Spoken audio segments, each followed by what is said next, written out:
Au nom du Père et du Fils et du Saint-Esprit. Amen. Lecture du livre des Actes des Apôtres, chapitre 8, des versets 1b à 8. Le jour de la mort d'Étienne éclata une violente persécution contre l'église de Jérusalem. Tous se dispersèrent dans les campagnes de Judée et de Samarie, à l'exception des apôtres. Des hommes religieux ensevelirent Étienne et firent sur lui une grande lamentation. Quant à Saul, il cherchait à détruire l'Église. Il pénétrait dans les maisons en arrachant hommes et femmes et en les mettant en prison.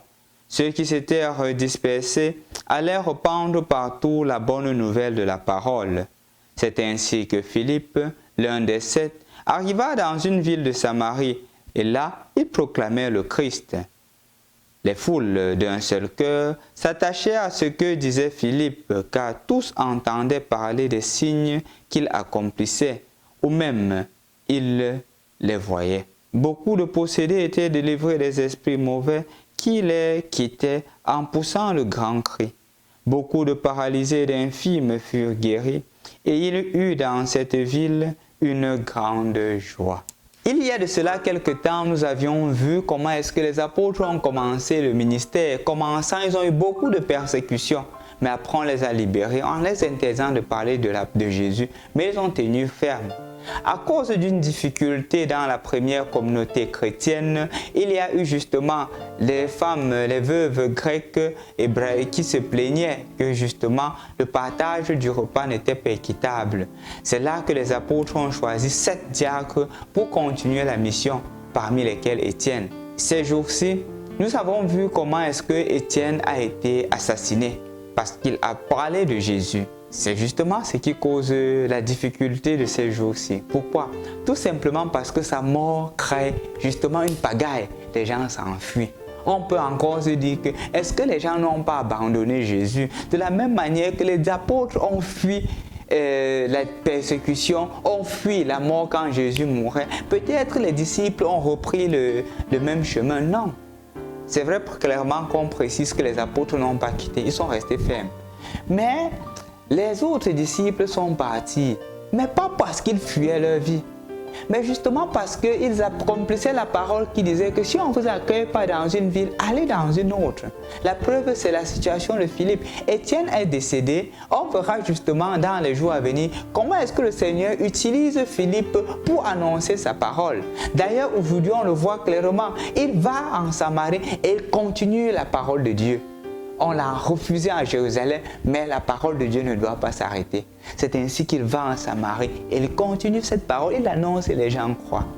Ouvrons une parenthèse, chers frères et sœurs dans le Christ.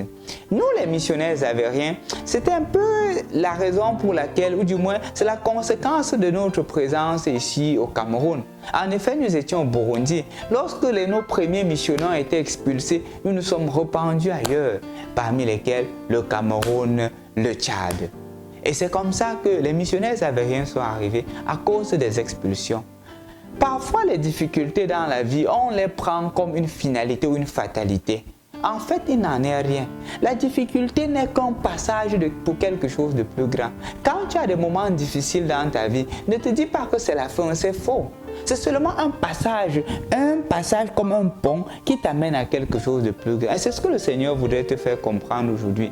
Regarde par exemple les persécutions qui ont débuté dans l'église. Ça n'a pas empêché l'œuvre de Dieu de continuer. Les difficultés que tu traverses, peut-être du point de vue de la famille, peut-être du point de vue sanitaire, peut-être du point de vue professionnel, peut-être même du point de vue académique, ne sont que des passages pour quelque chose de plus grand. Je te l'assure, mets ta confiance dans le Seigneur. Peut-être le Seigneur t'appelle à quelque chose de plus grand dans cette difficulté-là. Et n'aie pas peur, comme Philippe, d'avancer au large. Le Seigneur te dit aussi ça. Dans ta difficulté, dans les persécutions, ne pense pas que tu dois être toujours cloué où tu es. Avance. Parfois, il y a des personnes qui ont des difficultés au travail, mais ils veulent rester là-bas. Ils pensent que leur univers est seulement dans ce travail. C'est faux. Peut-être le Seigneur t'appelle à trouver un autre emploi meilleur que celui-là. Aie le courage de prendre la décision. Aie le courage de dire non, ça ne va pas. Peut-être tu veux aussi entrer dans une relation parce que tu as eu des difficultés. Tu dis que non. Aie le courage de t'engager. Aie le courage de t'engager. Aie le courage de prendre des décisions parce que le Seigneur te veut au large. Comme il a dit à Pierre, avance au large. Le Seigneur te dit, avance au large. Au nom du Père, et du Fils et du Saint-Esprit. Amen.